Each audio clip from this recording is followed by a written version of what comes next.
gente poder avançar nessa nossa discussão ainda mais, a gente precisa pensar o que a raiva veio fazer aqui.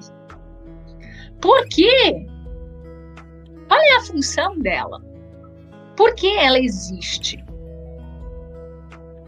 E talvez essa seja uma psicoeducação por onde seria bacana tu começar o trabalho com teu paciente, se tu é profissional na área, né?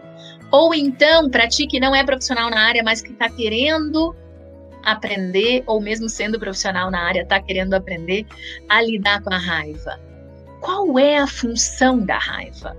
Por que a raiva aparece? Como a gente diz, né, no nosso livrinho, né, que vocês devem conhecer, A Onda da Raiva, e Surfando a Onda da Raiva, que eu tenho o prazer de ser coautora junto com as queridas Marina Caminha e Aline Reis. O que essa emoção quer nos dizer quando ela nos visita? Lembra que as emoções, todas elas querem nos dizer alguma coisa. Elas são um indicador. Ah, então eu posso prestar atenção nas minhas emoções? É óbvio que sim. Lembra que na perspectiva da TCC e das próprias neurociências, as emoções elas não são uma coisa horrível que eu tenho que controlar e nas quais eu não posso confiar.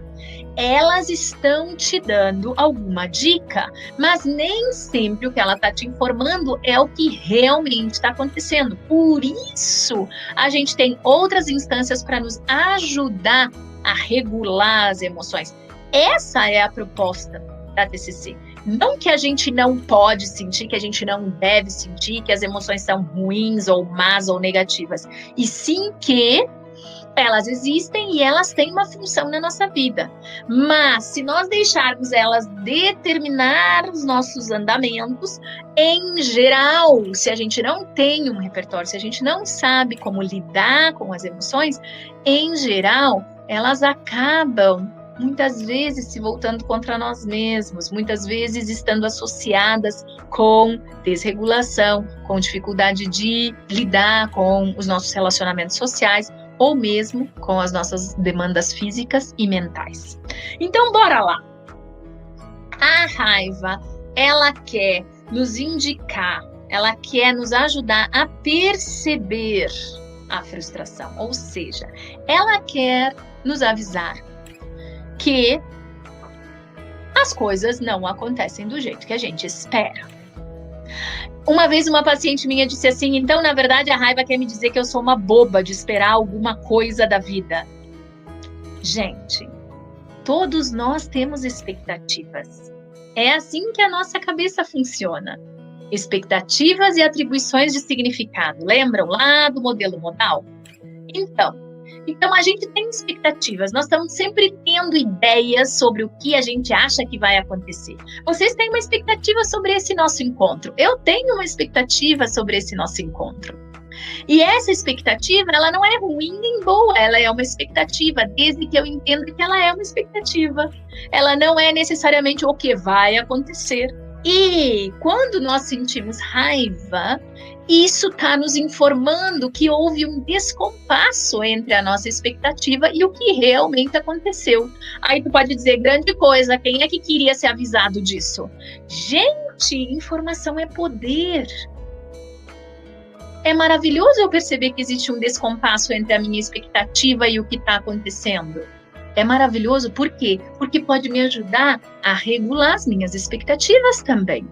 A rever as minhas expectativas, a ter expectativas mais realistas. Não confundam, no entanto, uma postura desesperançosa, pessimista, de que as coisas nunca vão dar certo. As expectativas podem ser de todos os tamanhos, cores e preferências. Então, a primeira coisa é nos informar sobre um descompasso entre o que aconteceu e o que a gente estava esperando. Ou seja, nos informar da nossa frustração. A segunda é só porque eu fiz uma lista, tá, gente? Não tem uma ordem. A outra função é nos informar das injustiças e das ofensas, ou seja, agora eu tenho aí a raiva para informar que alguém está passando do limite, talvez. ou que determinadas coisas não são condizentes com os valores que eu persigo ou com os valores humanos mesmo. Então, por exemplo, quer me informar que tem alguma coisa que não é justa, ou que alguém está me ofendendo, está passando por cima de mim, por exemplo. Vejam quão importante é isso, gente. Se eu não tenho a minha raiva, o meu sensor de raiva calibrado, talvez as pessoas abusem de mim. Talvez as pessoas passem dos limites comigo. Talvez eu mesma, né? Passe dos limites. As situações, o social, a vida.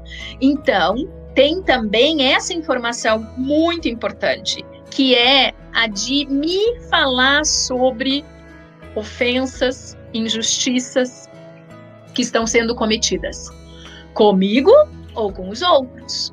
Então vejam que, de novo, vocês viram que os valores aparecem. Olha os valores como eles são importantes, expectativas e atribuições de significados lá do modelo modal, certo? Outra coisa bem importante, também é a raiva que me dá força para me defender de mim, dos outros, e para buscar o que é importante. Lembra da determinação? Me sinto determinada. Tem um tantinho de raiva nisso. Não precisa ser uma raiva voltada contra o outro, mas uma raiva para desbravar, para me jogar, para dizer, eu vou atrás disso porque isso é importante para mim. Isso não é bonito, gente? Olha aí, a endemonização da raiva não vai nos ajudar. Então, também quer nos informar isso, da defesa dos nossos direitos e das outras pessoas, das injustiças, e ela está na base para que a gente possa retomar a integridade. Que integridade? A integridade que a gente defende nos nossos valores, aquilo que a gente acha certo. Então, gente, se não houver raiva, dificilmente nós vamos nos envolver em uma luta por um bem comum, por exemplo. A raiva pode ser uma emoção extremamente destrutiva quando ela é manejada de uma forma inadequada, desregulada. Mas se ela é bem manejada, ela está na base dos grandes feitos que a gente consegue fazer juntos, por exemplo. Porque há que ter raiva para a gente lutar contra as injustiças, contra o preconceito, contra as diferenças que não deveriam haver, a favor da igualdade, contra a intolerância, contra a violência, contra o abuso contra a gente, contra as outras pessoas. Também é a raiva que está na base da gente botar limite nas pessoas. Aí vocês vão dizer assim, mas aí esse botar limite pode ser de muitos jeitos. Pois é, pode ser de muitos jeitos. Essa é a questão. Pode ser de muitos jeitos mesmo. E a pergunta é, como é que eu coloco esse limite? Ou seja, como é que eu manejo a minha raiva para colocar esse limite? E aí pode ser que a gente tenha que colocar alguns limites coletivos, mas a gente pode pensar nisso também individualmente. Por exemplo, também é a raiva que faz com que a gente corte a detração. Lembra que a gente precisa conviver mais com pessoas que fofocam menos, se a gente quer fofocar menos? Então, colocar um limite nisso, a base disso é a raiva. É a raiva pela injustiça de alguém estar sendo vítima da fofoca, por exemplo. Vítima da injustiça. Ou eu mesmo, ou eu mesma.